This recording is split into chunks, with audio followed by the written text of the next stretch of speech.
নমস্কার বন্ধুরা, আমি সুমি দে। আমাদের বাঙালি রান্নাঘরে আপনাদের স্বাগত। আজ আমি চটজলদি টক ডাল করে দেখাবো। আগে আমি আপনাদের টক ডাল করে দেখিয়েছিলাম, এবারে আমি চটজলদি টক ডাল করে দেখাবো।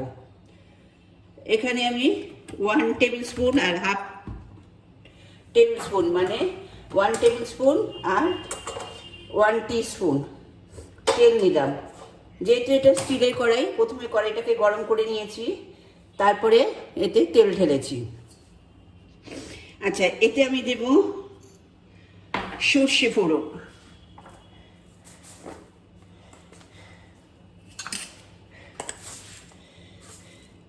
তাহলে হাফ টিস্পুন মতো আমি সর্ষে ফোড়ন দিলাম।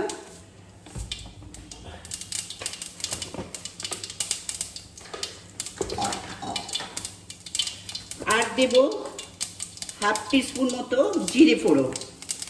ব্যাস, আর দুটো শুকনো লঙ্কা। এবার আমি আমগুলো ছেড়ে দেব।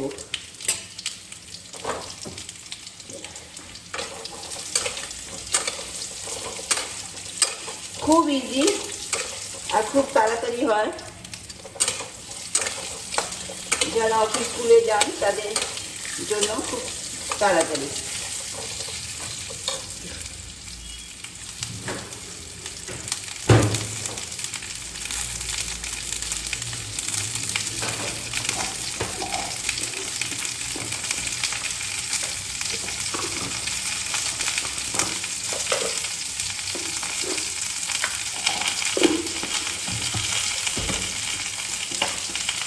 আমি মাইক্রো ওভেনে ডালটা সেদ্ধ করে রেখেছিলাম।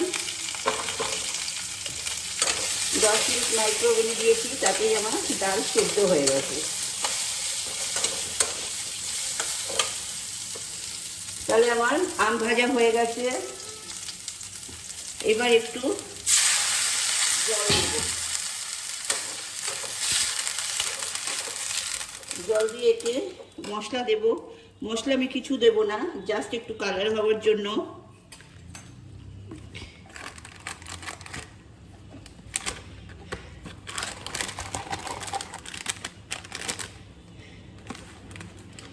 কাশ্মীরি রেড মির্চ হাফ টিস্পুন মতো দিলাম।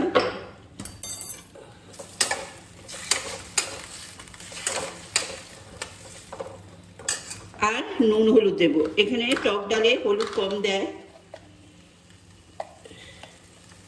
তাই জন্য আমি হাফ টিস্পুনেরও কম দিলাম।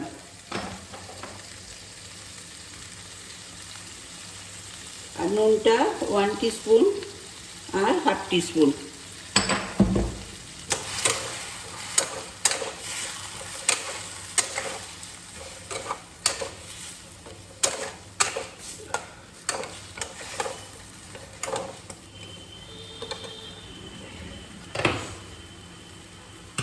এবার আমি ডালটা দিয়ে দেব।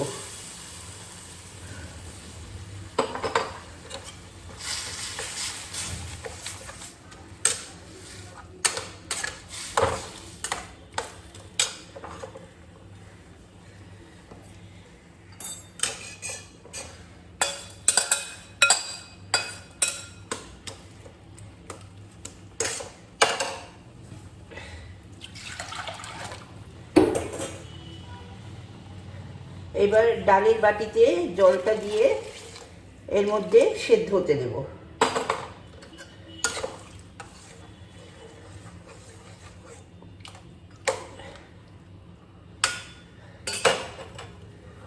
ব্যাস, এটা সেদ্ধ হয়ে গেলেই আমার রান্না শেষ। আমি ঢাকা দিলাম। কত তাড়াতাড়ি হয়ে গেল দেখুন। এবার আমি আসছি 5 মিনিট বাদে।